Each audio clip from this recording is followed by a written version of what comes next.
الحمد لله وكفى وسلام على عباده الذين اصطفى أما بعد فأعوذ بالله من الشيطان الرجيم بسم الله الرحمن الرحيم قال الله سبحانه وتعالى كتب عليكم الصيام كما كتب على الذين من قبلكم لعلكم تتقون صدق الله العظيم۔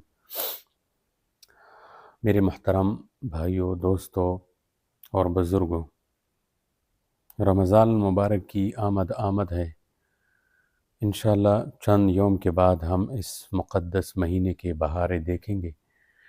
یہ وہ مقدس مہینہ ہے جس کا ذکر قرآن پاک میں موجود ہے، جس کے فضائل احادیث میں موجود ہیں، جس کے پا لینے کے لیے دعا اللہ تعالیٰ سے میرے اور آپ کے پیارے نبی حضرت محمد صلی اللہ علیہ وسلم نے 2 ماہ پہلے یعنی رجب کے مہینے سے شروع فرما دیا کرتے تھے۔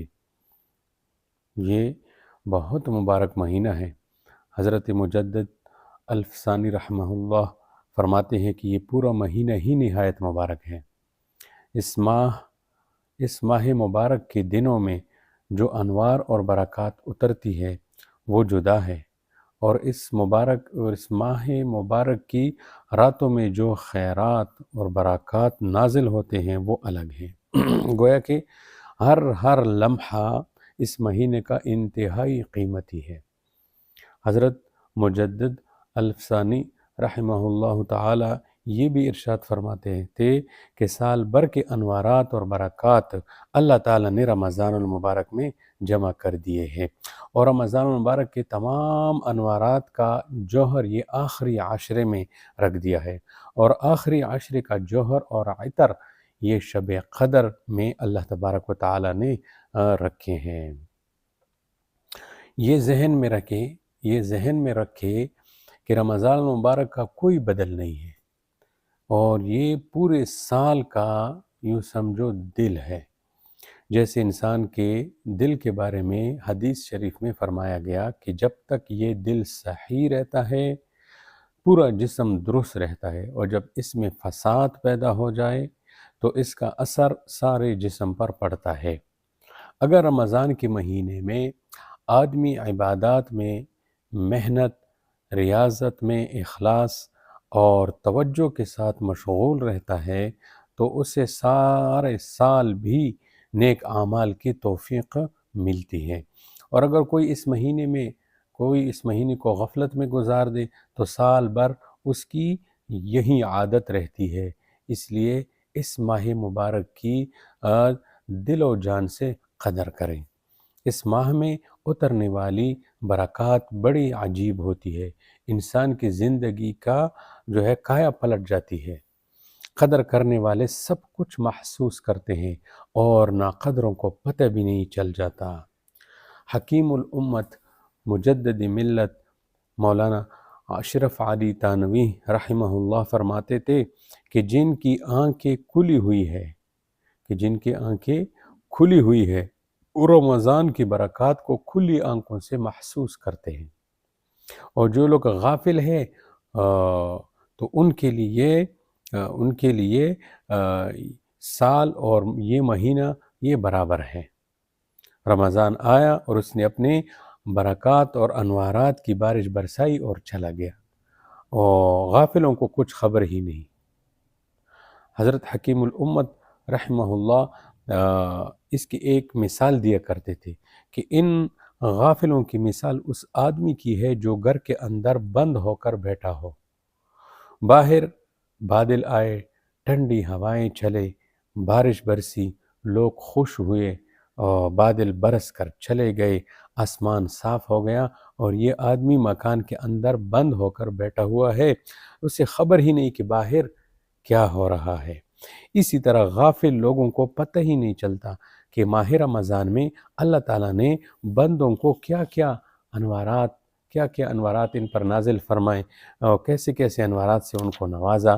تو اس لیے دل سے اس ماہ کی قدر کرے، اور اس سلسلے میں سب سے پہلی گزارش یہ ہے کہ کوشش کرے کہ رمضان المبارک میں عبادات کے علاوہ دیگر دنیاوی مصروفیات کم سے کم ہوں، زیادہ وقت جو ہے ہمارا عبادت میں خرچ ہو۔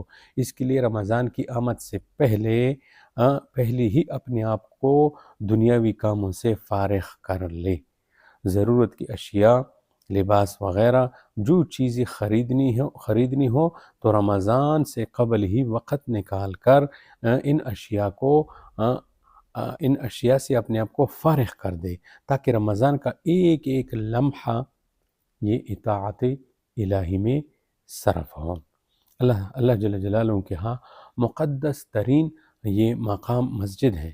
مسلم شریف کی روایت میں ہے احب البلاد الی اللہ مساجدها، اللہ کے ہاں محبوب ترین مقامات یہ مساجد ہیں۔ اس لیے کوشش ہو کہ زیادہ سے زیادہ وقت کے لیے مسجد میں عبادت میں مشغول ہو، یا کم از کم اتنا تو ہو کہ بازاروں اور مارکیٹوں میں، گراؤنڈوں میں گھومنے سے اجتناب کرے، پارکوں میں گھومنے سے اجتناب کرے، تاکہ ہر قسم کے گناہوں سے محفوظ رہیں۔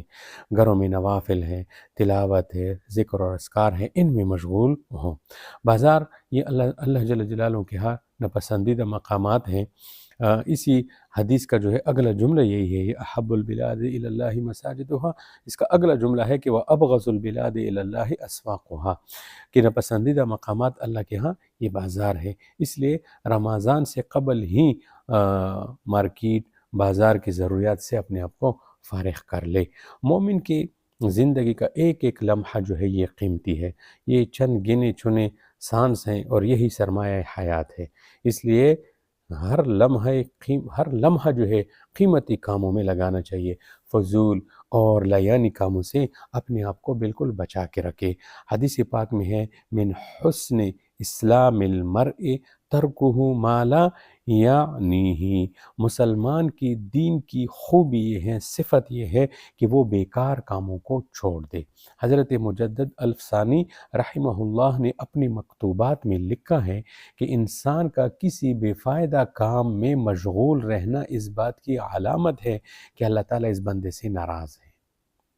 حضرت معاذ بن جبل رضی اللہ تعالی عنہ نے نبی کریم صلی اللہ علیہ وسلم سے یہ حدیث نقل کی ہے۔ حضرت معاذ رضی اللہ تعالیٰ عنہ نے فرمایا، نبی علیہ السلام نے لیس یتحسر اہل الجنت الا علی ساعت مرت بہم لم یذکر اللہ فیہا، کہ جنتی لوگ بھی قیامت کے دن دنیا میں گزری ہوئی اس گھڑی پر افسوس کا اظہار کریں گے کہ جو گھڑی اللہ کی یاد سے غفلت میں گزری ہوگی۔ لہٰذا ماہ رمضان اور اپنی زندگی کی لمحات کو لایانی کاموں میں صرف کرنے سے اپنے آپ کو بچائے۔ اللہ تبارک و تعالی ہم کو اطاعت کے ساتھ اس مہینے کے اندر وقت گزارنے کی توفیق عطا فرمائے اور ہر قسم کی گناہوں سے ہماری حفاظت فرمائے۔ وآخر دعوانا ان الحمد للہ رب العالمین۔